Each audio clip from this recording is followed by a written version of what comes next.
Halo semuanya, welcome my first video on my YouTube channel. Kenalin, nama aku Zahra Bena Putri. Aku merupakan mahasiswa Universitas Pendidikan Indonesia Kampus Daerah Serang, Prodi PGSD atau Pendidikan Guru Sekolah Dasar. Nah, tujuan aku membuat YouTube ini adalah untuk menge-share tentang seputar pendidikan. Entah itu nanti isinya akan ada video pembelajaran, media pembelajaran, tips-tips belajar, tips-tips untuk menjawab soal, seperti itu. Stay tune aja di YouTube channel aku. Dan video pertama ini aku akan membahas tentang PJJ. Tentu aja kita semua sedang merasakan yang namanya PJJ, ya kan?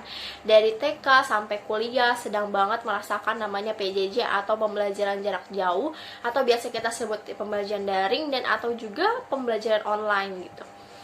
Nah, video ini juga aku bahas mengangkat dari keresahan dan rasa yang sedang kita alami gitu. Banyak sekali yang merasakan bosan, lelah, letih, males gitu ya dari PJJ ini.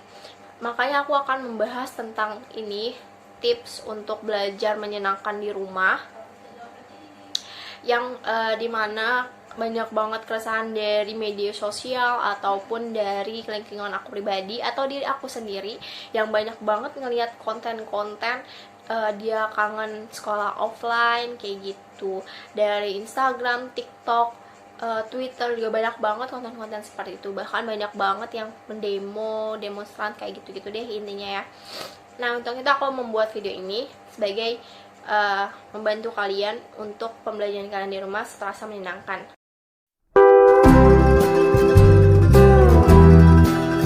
Video ini ada 8 tips, langsung aja kita ke tips yang pertama. Tips yang pertama adalah memiliki pola pikir yang positif. Kenapa? Karena kita tuh mempunyai rasa malas, lelah, letih, pikiran stres itu merusak mental health kita. Untuk itu tips yang pertama adalah kita harus punya pola pikir yang positif. Pola pikir itu ada di otak, dan materi-materi tugas-tugas itu juga akan masuk ke otak. Kalau misalnya kita nggak punya pola pikir yang positif atau negatif, maka itu semuanya akan menjadi negatif di depan kita.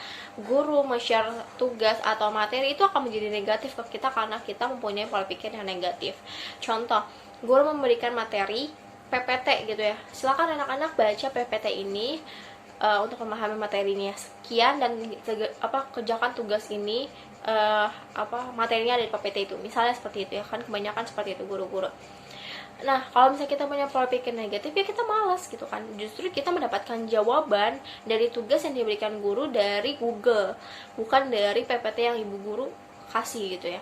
Padahal emang ada jawaban dari PPT itu, tapi kita malas aja untuk nyari di dalam PPT itu.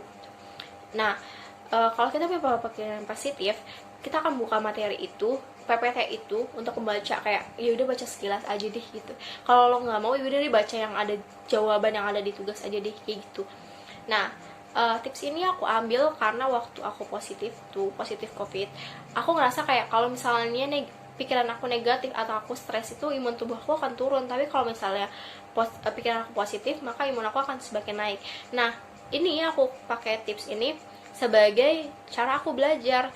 Kalau misalnya aku punya pikiran positif, ya belajar aku semakin meningkat gitu. Kayak ayo belajar lagi, kita coba lagi gitu.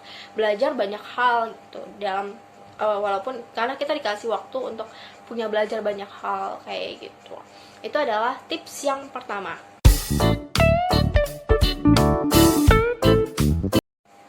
Tips yang kedua yaitu membuat catatan-catatan penting.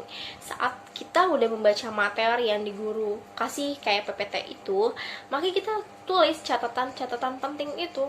Tujuan kita harus mencatat catatan penting itu agar kita tuh tidak malas, tidak merasakan malas. Misalnya tadi contoh materinya adalah detik-detik proklamasi. Kita buka di Google detik-detik proklamasi, maka yang akan terlihat adalah tanggal-tanggal peristiwa ataupun cerita peristiwa gitu ya kan. Jadi kita tulis nih misalnya dari tanggal 14 Agustus Jepang menyerah kepada Indonesia. Udah gitu aja juga itu ya cukup, kayak catatan penting aja, nggak usah bertele-tele pun nggak apa-apa. Itu juga udah termasuk tips dari aku. Intinya itu ya, aku nggak mau panjang lebar biar gampang dipahami sama teman-teman.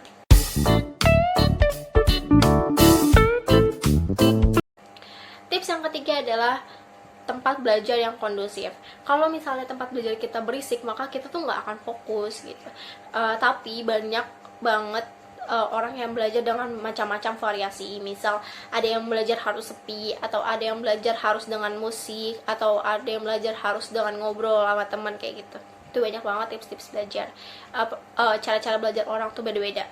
Tapi yang aku pikir, kalau misalnya tempat kita kondusif, misalnya fokus kita itu harus ditemenin sama musik, ya udah musik, tapi jangan yang terlalu kenceng. Kalau bisa, kalau kalian harus pakai musiknya itu adalah musik-musik yang soft, jadi kalian aman dan terkendali gitu untuk belajar dan tidak mengganggu waktu kalian belajar. Yang keempat adalah tentukan durasi belajar. Nah, durasi belajar yang efektif menurut aku adalah 2 jam dalam sehari. Ini minimal aja, minimal 2 jam dalam sehari. Jadi nggak usah lama-lama, tapi cukup 2 jam dan fokus bener-bener 2 jam. Itu akan bener-bener kayak enak aja gitu. 2 jam doang, kalian belajar 2 jam doang gitu. Karena kalau di sekolah kan kita harus belajar 5 jam lebih malah kan, ya kan, hampir 10 jam di sekolah. Nah, kita cuma belajar 2 jam doang di sekolah, di rumah. Misalnya habis sholat maghrib kita belajar sampai menjelang isya, udah selesai. Abis itu kalian mau main terserah, mau main handphone atau apa terserah. Itu tips dari aku.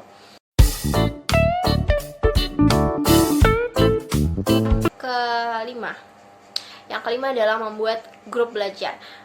Kalian harus punya teman-teman atau circle yang membawa dampak positif bagi kalian. Ini benar-benar mempengaruhi banget. Kayak aku waktu SMA, aku punya circle yang bener-bener positif banget buat aku, makanya aku bisa jadi pintar dan masuk universitas yang aku inginkan kayak gitu. Nah, saat online kayak gini tuh justru bisa dimanfaatkan lebih. Kalian bisa kumpul bareng sama teman di satu rumah, kerjain tugas bareng, belajar bareng kayak gitu. Tapi kalau misalnya kalian gak bisa kumpul bareng sama teman-teman di rumah, kalian bisa Google Meet bareng, nge-zoom bareng sambil bercanda-bercanda. Itu asli, sumpah itu menyenangkan sekali. Kalian gak harus benar-benar kayak fokus belajar sama teman-temannya, enggak gitu. Kalian cuman tinggal belajar selayaknya kerja kelompok aja gitu, sambil bercanda, sambil bermain, kayak terserah, sambil gibah pun nggak apa-apa, terserah. Yang penting kayak ya udah gitu. Bahkan kalau kalian sambil Google Meet atau nge-zoom, kalian sambil menulis catatan penting, sambil belajar, sampai 2 jam itu belajar pun nggak apa-apa. Yang penting kalian fokus dan ya udah benar-benar belajar gitu. Itu benar-benar sangat-sangat menyenangkan.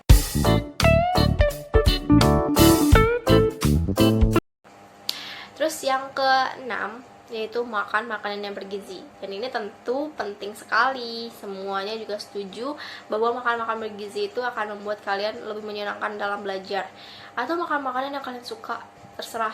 Misalnya nih kayak aku mau belajar, aku pengen sambil nyemil apa ya gitu kan, pesen GoFood atau Shopee Food gitu, terserah kalian mau pesen apa. Kalau aku pengen boba ditemenin sama boba, ya udah pesen boba, kita akan beli boba, terserah gitu. Tapi itu cuma selingan aja. Kalau misalnya makanan-makanan yang pokok, kalian memang harus yang bergizi, kayak 4 sehat 5 sempurna, daging, buah-buahan, nasi, protein, karbohidrat, mineral itu harus terpenuhi semua agar saat kalian belajar itu kalian tidak terhambat, karena protein dan pokoknya semua yang dibutuhkan di tubuh itu sudah terpenuhi gitu.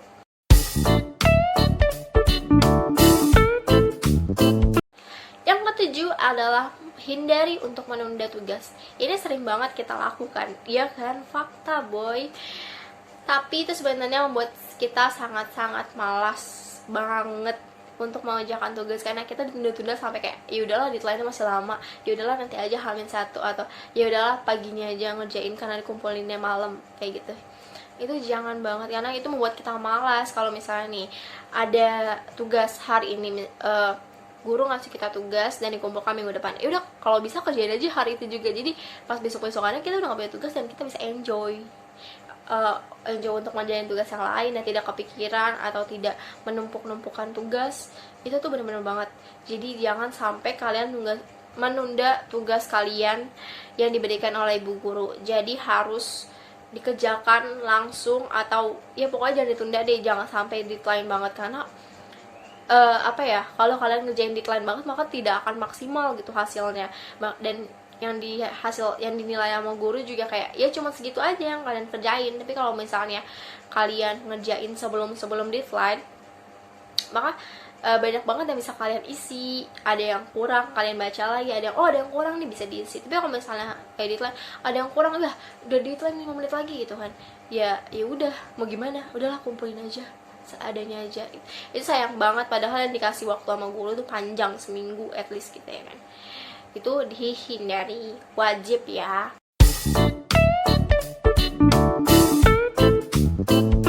Tips yang ke-8 adalah berhubungan baik dengan guru atau dosen. Ini harus banget berhubungan baik dengan guru dan dosen, karena apa ya, kalau kalian tidak punya hubungan baik dengan dosen atau guru, maka ya susah untuk dikenal, apalagi dalam pembelajaran PJJ ini. Apalagi saat kalian Google Meet atau Zoom itu kalian nggak pernah on cam, maka kalian nggak akan dikenal dan kalian akan dikasih nilai seadanya gitu. Nah, kalau misalnya kalian berhubungan baik dengan guru saat Google Meet atau Zoom, kalian on cam, kalian menjawab semua pertanyaan walaupun emang asal-asalan gitu, ya nggak apa-apa. Itu harus dibuat menyenangkan aja, karena kita punya pola pikir yang positif gitu ya kan. Jadi bawa menyenangkan aja, jangan dibawa jadi beban gitu ya. Google Meet atau Zoom itu bawa beban, walaupun memang yang harus kita keluarkan juga banyak, contohnya kuota. Tapi daripada kuota kita untuk habiskan nge-scroll TikTok, yang at least ternyata nge-scroll TikTok itu ngabisin kuota lebih banyak daripada kita nge-Zoom 1 jam, karena candu, sangat candu. Jadi mendingan kayak ya udah, mendingan gue memperkenalkan diri gue di depan guru gue daripada gue nge-scroll TikTok aja kayak gitu. Menurut gue gitu. Jadi kalian harus berhubungan baik sama guru atau dosen kalian agar nilai kalian itu tidak nilai seadanya. Nah, itu udah selesai. Ada 8 tips belajar di rumah agar menyenangkan untuk kalian yang sedang melaksanakan PJJ di rumah. Dan jangan lupa juga harus minta gitu ya sama ayah sama bunda memfasilitasi apa yang kita butuhkan. Karena kalau misalnya emang gak ada fasilitas tapi kitanya ingin melaksanakan, ya susah juga, malah jatuhnya akan jadi malas gitu. Contohnya kayak wifi itu ya menurut gue masuk ke fasilitas ya, fasilitas untuk belajar di rumah. Terus tempat belajar yang kondusif itu masuk fasilitas yang harus dipenuhi oleh ayah dan bunda. Kalian boleh minta baik-baik gitu, tapi gak boleh yang kayak gue pengen wifi, jangan sayang. Udah segitu aja video dari aku, semoga bermanfaat. Bye bye, sampai jumpa di video selanjutnya.